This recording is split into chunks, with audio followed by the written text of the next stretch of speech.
Warren Buffett के गुरु Benjamin Graham ने कहा था कि शॉर्ट रन में स्टॉक मार्केट भले ही एक वोटिंग मशीन और इरेशनल हो सकता है, but in the long run it's a weighing machine. Long run में स्टॉक के रिटर्न्स कंपनी के प्रॉफिट ग्रोथ की लाइन में ही रहते हैं।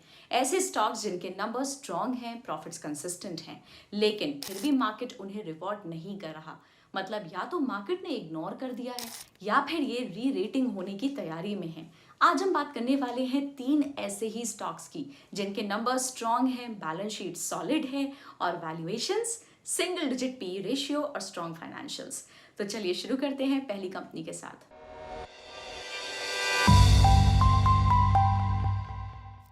1906 में स्टैब्लिश बैंक ऑफ इंडिया देश का एक मेजर पब्लिक सेक्टर बैंक है जिसमें गवर्नमेंट ऑफ इंडिया का 73% स्टेक है एज ऑफ फाइनेंशियल ईयर 25। ये एक फुल सर्विस कमर्शियल बैंक है जो डिपॉजिट्स मोबिलाइज करता है और क्रेडिट डिप्लॉय करता है देश के सभी मेजर सेगमेंट्स में, जिसके ऑपरेशंस 4 रिपोर्टेबल सेगमेंट्स में ऑर्गेनाइज्ड हैं। पहला, ट्रेजरी ऑपरेशंस। ये सेगमेंट बैंक के पूरे इन्वेस्टमेंट और मार्केट रिस्क पोर्टफोलियो को मैनेज करता है, जो गवर्नमेंट और corporate securities, money market funding, foreign exchange और डेरिवेटिव ट्रांजैक्शंस को इंक्लूड करता है। फाइनेंशियल ईयर 25 में इस सेगमेंट ने 22,735.88 करोड़ रुपीस का रेवेन्यू जनरेट किया, जो बैंक के टोटल रेवेन्यू का 27.9% है।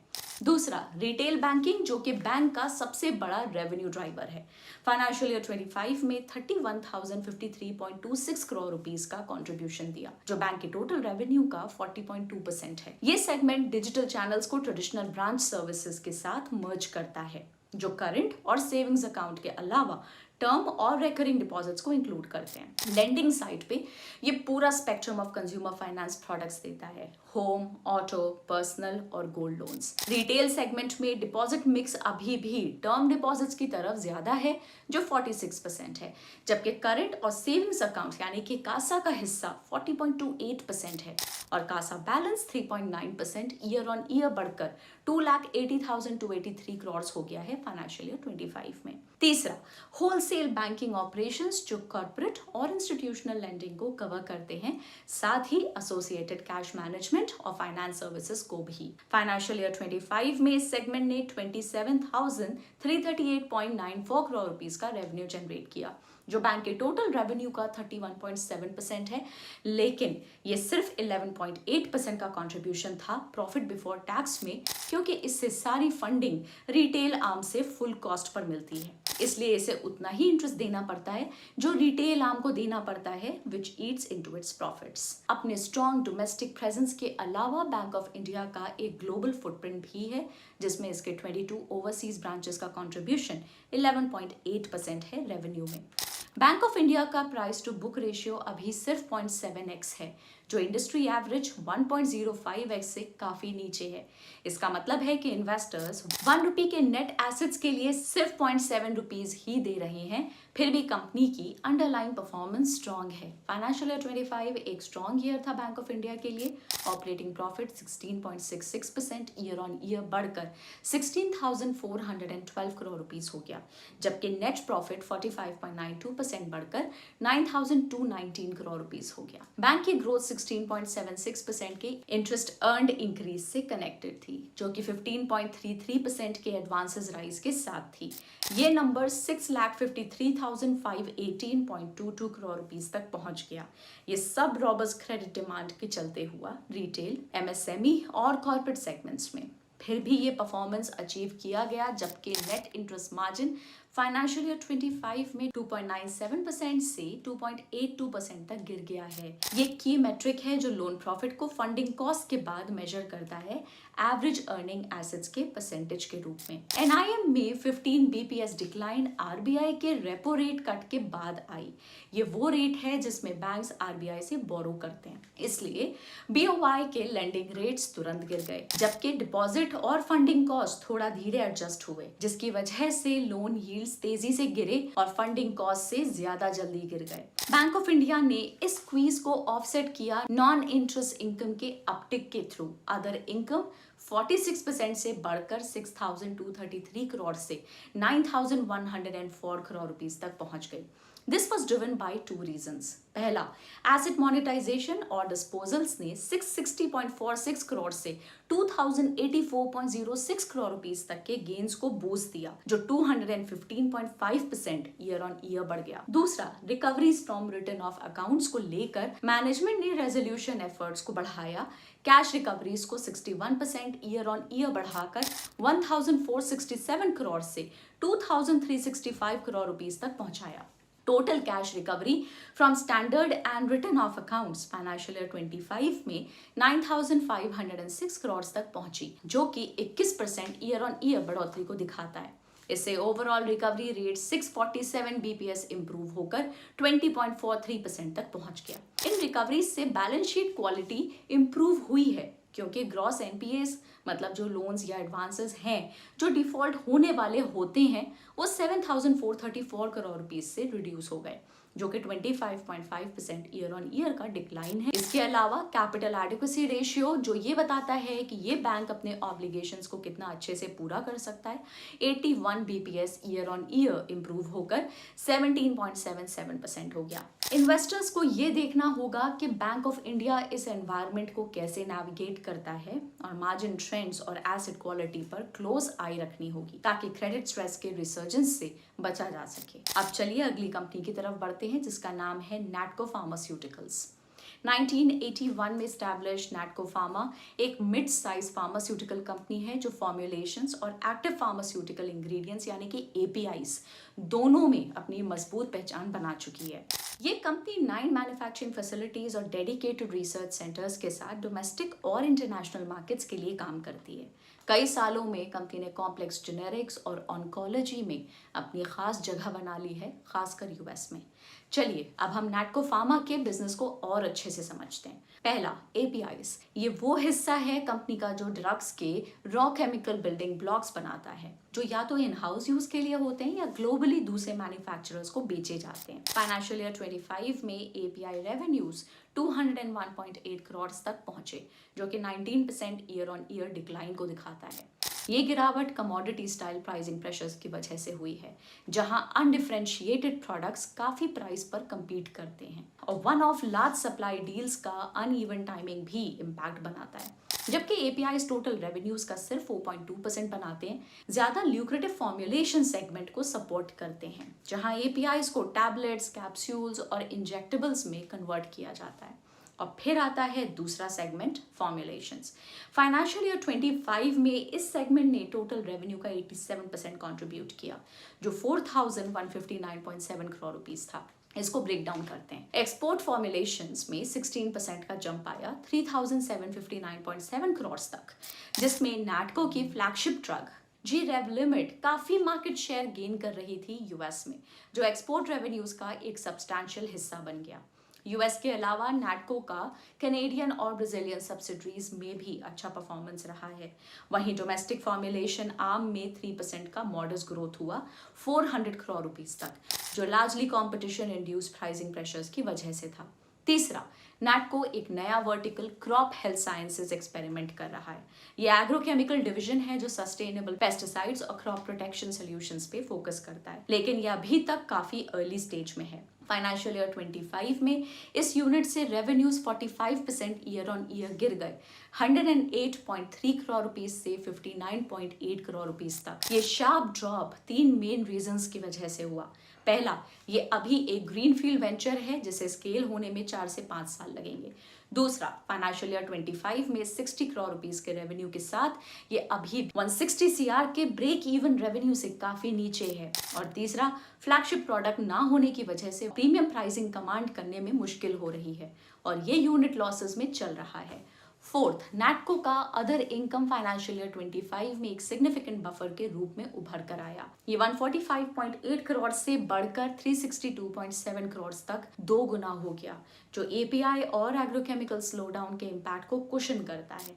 लेकिन कोर फॉर्मुलेशंस बिजनेस स्ट्रॉन्ग रहा और नैटको ने कंसोलिडेटेड रेवेन्यूज 4784 करोड़ के अचीव किए, जो 4126.9 करोड़ से 16% ज्यादा था फाइनेंशियल ईयर 24 में। इन रिजल्ट्स को और भी इंप्रेसिव बनाने वाली बात है नैटको की बैलेंस शीट की स्ट्रेंथ। नैटको का डेट टू इक्विटी रेशियो सिर्फ 0.04 है, जो वर्चुअली डेट फ्री है। इसलिए कंपनी को R&D में इन्वेस्ट करने, एक्विजिशंस करने या नए वर्टिकल स्केल करने का सिग्निफिकेंट हेडरूम मिलता है बिना फाइनेंशियल लेवरेज के बर्डन के, और इसके मार्जिन्स इस ऑपरेशनल एफिशिएंसी को रिफ्लेक्ट करते हैं। ऑपरेटिंग मार्जिन्स फाइनेंशियल ईयर 20 में 30.4% से स्टेडीली बढ़कर फाइनेंशियल ईयर 25 में 49.6% तक पहुंचे। इसके अलावा पी रेशियो 8.7x है, जो लॉन्ग टर्म एवरेज 19.5x से कम है और इंडस्ट्री एवरेज 33.8x से काफी नीचे। लेकिन इसके बावजूद मार्केट को कॉशियस रहने की अच्छी वजह है। क्यों? पहला, कंपनी का फ्लैगशिप प्रोडक्ट G-Rev लिमिट का पैटेंट प्रोटेक्शन फाइनेंशियल ईयर 26 के एंड तक खत्म हो जाएगा। जब ये होता है तो दूसरे जेनेरिक कंपेटिटर्स मार्केट में आएंगे और प्राइसेस को शार्पली नीचे ले जाएंगे। मैनेजमेंट के एस्टिमेट्स के मुताबिक इससे रेवेन्यूज में 20% की गिरावट हो सकती है और प्रॉफिट्स में 30% की गिरावट हो सकती है। ये एक बड़ा हिट है। दूसरा, कॉन्सेंट्रेशन रिस्क है, क्योंकि कंपनी अपने मेजॉरिटी प्रॉफिट्स के लिए कॉम्प्लेक्स जेनेरिक्स पर ही रिलाई करती है, जो एक्सक्लूसिविटी के एंड होने पर वॉलेटिलिटी के लिए एक्सपोज करते हैं। फिर एक वर्किंग कैपिटल चैलेंज भी है। फाइनेंशियल ईयर 25 तक कंपनी के इन्वेंट्री डेज 405 तक पहुंचे, जो एक साल की इन्वेंट्री को कैरी करता है, जिसमें लार्जली बफर स्टॉक्स होते हैं जो लॉन्ग लीड टाइम्स के प्रोडक्ट्स के होते हैं। इसका नतीजा ये हुआ कि कैश कन्वर्जन साइकिल 362 डेज तक स्ट्रेच हो गई। ऐसी लंबी साइकिल्स कैश को लॉक कर देती हैं, लिक्विडिटी को कंस्ट्रेन करती हैं और कंपनी को अग्रेसिवली ग्रोथ इनिशिएटिव्स में रीइन्वेस्ट करने में लिमिटेशंस ला सकती हैं। लेकिन इन चैलेंजेस के बावजूद Natco is far from standing still. Natco अपनी पोस्ट G-Rev लिमिट एरा की प्लानिंग कर रहा है, 2 कॉम्प्लेक्स और हाई वैल्यू लॉन्चेस के साथ, रिस्टिप्लैम और सेमाग्लूटाइड। फाइनेंशियल ईयर 26 के एंड तक जो G-Rev लिमिट के डिक्लाइन को ऑफसेट कर सकते हैं और रेवेन्यू को बूस्ट कर सकते हैं। प्लस नैटको के पास 7,571 करोड़ रुपीस के रिजर्व्स हैं, जिसमें 3,500 करोड़ से ज्यादा कैश है। और मैनेजमेंट ने इंडिकेट किया है कि कंपनी इस साल कम से कम एक एक्विजिशन क्लोज करने की सोच रही है, जो फ्यूचर ग्रोथ को सपोर्ट करेगा। एंड कंपनी 400 CR एलोकेट कर रही है नेक्स्ट जनरेशन R&D के लिए, स्मॉल मॉलिक्यूल से लेकर सेल और जीन थेरेपीज तक। कंक्लूजन में, जहां नैटको अपने हिस्टोरिकल और पीयर वैल्यूएशंस के कंपैरिजन में सिग्निफिकेंट डिस्काउंट पे ट्रेड कर रहा है, मार्केट कॉशन को हाईलाइट करते हुए, क्योंकि नियर टर्म हेडविंड्स खासकर G-Rev लिमिट के पैटेंट एक्सपायरी से रियल रिस्क हैं। लेकिन कंपनी का ड्राइव रेवेन्यू स्ट्रीम्स को ब्रॉडन करने का, अपने US पाइपलाइन को बोल्स्टर करने का और फ्यूचर ग्रोथ में इन्वेस्ट करने का लॉन्ग टर्म वैल्यू अनलॉक कर सकता है। अंत में एग्जीक्यूशन नेक्स्ट 2 इयर्स में ये डिसाइड करेगा कि मार्केट स्टॉक को रीरेट करेगा या नहीं। Next, the third and the last company is LIC housing finance limited. LIC housing finance limited India की सबसे बड़ी डेडिकेटेड हाउसिंग फाइनेंस कंपनी है, जो life insurance corporation of India द्वारा प्रमोट की गई है, जो कंपनी में 45.24% स्टेक रखती है। अब चलिए कंपनी के पोर्टफोलियो को समझते हैं, जो 4 सेगमेंट्स में क्लासिफाइड है। पहला, इंडिविजुअल हाउसिंग लोन्स, जो लॉन्ग टर्म लोन्स होते हैं फॉर इंडिविजुअल्स, जो उनके घर खरीदने या कंस्ट्रक्शन के लिए यूज होते हैं। ये टोटल लोन बुक का लगभग 85% हिस्सा है।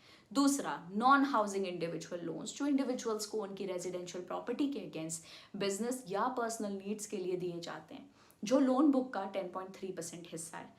तीसरा, नॉन हाउसिंग कमर्शियल लोन्स, जो बिजनेसेस को कमर्शियल एसेट्स जैसे कि ऑफिस प्रेमिसेस खरीदने के लिए दिए जाते हैं। लास्ट, प्रोजेक्ट फाइनेंस लोन्स, जो डेवलपर्स को दिए जाते हैं, जैसे कि शोभा और प्रेस्टिज को large ticket end to end real estate projects के लिए, जो प्रोजेक्ट के अपने कैश फ्लो से रिपे किए जाते हैं। मिलाकर नॉन हाउसिंग कमर्शियल और project finance loans total loan book का 4.7% रिप्रेजेंट करते हैं। ओवरऑल कंपनी का लोन पोर्टफोलियो पिछले 5 सालों में 7% CAGR से ग्रो किया है। इसके अलावा कंपनी के डिसबर्समेंट्स में शिफ्ट देखा गया है, जिसमें project finance 48% year on year और non housing individual loans 21% year on year grow किए हैं, जो फास्टेस्ट ग्रोइंग सेगमेंट्स हैं। लेकिन ये शिफ्ट अच्छा क्यों है? क्योंकि ये सेगमेंट्स हायर यील्ड्स देते हैं, इसलिए मैनेजमेंट ने प्रोजेक्ट फाइनेंस और नॉन हाउसिंग इंडिविजुअल लोन्स में डिसबर्समेंट्स को प्रायोरिटी दी है। ताकि पोर्टफोलियो की यील्ड बूस्ट हो सके। इसके अलावा लोन्स को अब 3 स्टेजेस में क्लासिफाई किया गया है, जिसमें स्टेज 1 हेल्दी एसेट्स को कवर करता है, स्टेज 2 एलिवेटेड रिस्क वाले लोन्स को कवर करता है और स्टेज 3 क्रेडिट इम्पेयर्ड लोन्स को कवर करता है। स्टेज 3 क्रूशियल है क्योंकि ये उन लोन्स को फ्लैग करता है जो डिफॉल्ट होने वाले हैं। अब स्टेज 3 का एक्सपोजर फाइनेंशियल ईयर 24 में 3.31% से फाइनेंशियल ईयर 25 में 2.47% तक गिरा है, जो कि ये दिखाता है कि सीरियसली ट्रबल लोन्स कम हो गए हैं। इन एसेट्स के लिए प्रोविजंस फाइनेंशियल ईयर 25 में 3,894 करोड़ तक रिड्यूस हो गए, जो पिछले साल 4,877 करोड़ थे। इसका मतलब है कि बेहतर एसेट क्वालिटी ने एब्सोल्यूट प्रोविजनिंग नीड्स को रिड्यूस किया है और पोटेंशियल लॉसेस के लिए स्ट्रॉन्ग बफर प्रिजर्व किया गया है। इन सब इंप्रूवमेंट्स के बावजूद प्रॉफिट आफ्टर टैक्स 5,429 CR तक पहुंच गया और ईयर ऑन ईयर 14% इंक्रीज दिखाई। और ये कोई वन ऑफ नहीं है, पिछले 5 सालों में पैट ने 19% CAGR से ग्रो किया है। लेकिन एक की profitability metric net interest margin financial year 24 में 3.08% से फाइनेंशियल ईयर 25 में 2.73% तक गिर गया है। मतलब कि कंपनी ने हर 1 रुपये पर कम कमाया है जो उसने इस साल लेंड किए। लेकिन ये डिक्लाइन कैसे आया? पहला, faster loan rate cuts versus lower funding repricing.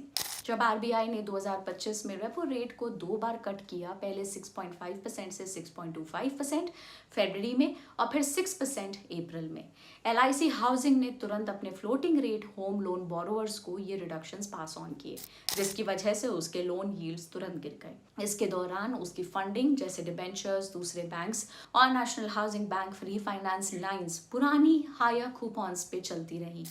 इसका रिजल्ट ये था कि इंटरेस्ट इनकम जल्दी गिर गई, जबकि इंटरेस्ट एक्सपेंस ज़्यादा टाइम तक स्टेबल रहा, जिसकी वजह से कंपनी का नेट इंटरेस्ट मार्जिन स्क्वीज हो गया। दूसरा, बैंक्स और non bank competitors aggressively home loan pricing cut कर रहे हैं। बैंक्स कासा डिपॉजिट्स को लेवरेज करते हुए 8% से नीचे रेट्स ऑफर कर रहे हैं, जिससे LIC हाउसिंग को अपने लेंडिंग रेट को मार्केट शेयर डिफेंड करने के लिए नीचे लाना पड़ा। ये रीप्राइसिंग ने एडवांसेस पर एवरेज यील्ड को 10 BPS से 9.79% तक कट कर दिया और लेगेसी बोरोइंग्स पर अब भी हायर कूपन्स लग रहे थे, जिससे नैरोअर यील्ड्स ने NIM को कंप्रेस किया। लेकिन इन सब के बीच स्टॉक की वैल्यूएशन क्या है? LIC हाउसिंग का current price to book 0.88x है, जो उसके 10 साल के मीडियन 1.2x और इंडस्ट्री एवरेज 2.09x से काफी नीचे है, जबकि ये अंडर वैल्यूएशन ज्यादातर मार्केट के कंसर्न को रिफ्लेक्ट करता है NIM कंप्रेशन और फंडिंग कॉस्ट वॉलेटिलिटी के बारे में रेपो रेट कट्स के चलते। अगर मैनेजमेंट मार्जिन्स को स्टडी करने में सक्सेसफुल होता है, फंडिंग कॉस्ट कट करने या हायर यील्ड लोन्स एक्सपैंड करने में, तो स्टॉक री रेट हो सकता है अगर मार्जिन हेडविंड्स टेम्परेरी साबित हों। तो ये थे 3 स्टॉक्स जिनका PE रेशियो तो 10x से भी कम है, लेकिन फंडामेंटल्स की बात करें तो पोटेंशियल मैसिव दिखता है। अगर आप वैल्यू इन्वेस्टिंग के बिलीवर हो तो ये स्टॉक्स आपके रडार पे जरूर होने चाहिए। वीडियो पसंद आई हो तो इसको लाइक जरूर करें, शेयर करें अपने फ्रेंड्स के साथ जो अंडर वैल्यूड अपॉर्चुनिटीज ढूंढते हैं, और कमेंट करके बताएं आपको इनमें से कौन सा स्टॉक सबसे ज्यादा प्रॉमिसिंग लगा। मिलते हैं अगले वीडियो में। Till then, invest smart and keep growing. I'll see you in the next one. Bye-bye.